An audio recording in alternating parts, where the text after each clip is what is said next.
Че, роль никакой не играет. Вот спирит хорошая штука. Спириль, да. Только вот сюда подойдите. Ее надо немного. Вот и все, чуть-чуть. Вот сюда иди. Коля, отойди, а то это. Крестный, где огнетушитель? Не, вот сюда. Вот сюда. Огнетушитель должен быть рядом по-любому.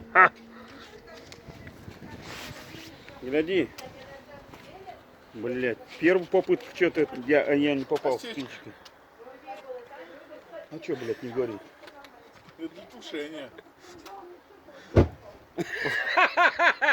Видишь, какой фейерверк? И все. И больше тут не подходи. Все будет гореть капитально. Вот смотри. Для рожек это чтобы долго горело, а спирит чтобы вспыхивал. Вот. Вот этот Вот пузырек. это долго горело, это хорошо, крестный. Мы один раз делали бензином. Это все шляпа. Бензин ее надо либо прям макать в бензин, эту деревяшку. Бензин также вспыхнул, сразу тут же тухнет. Все. Ничего не загорится от бензина, да? А это вот что вот она. Знаешь, ее надо бумаги, тут это все. И все сейчас будет.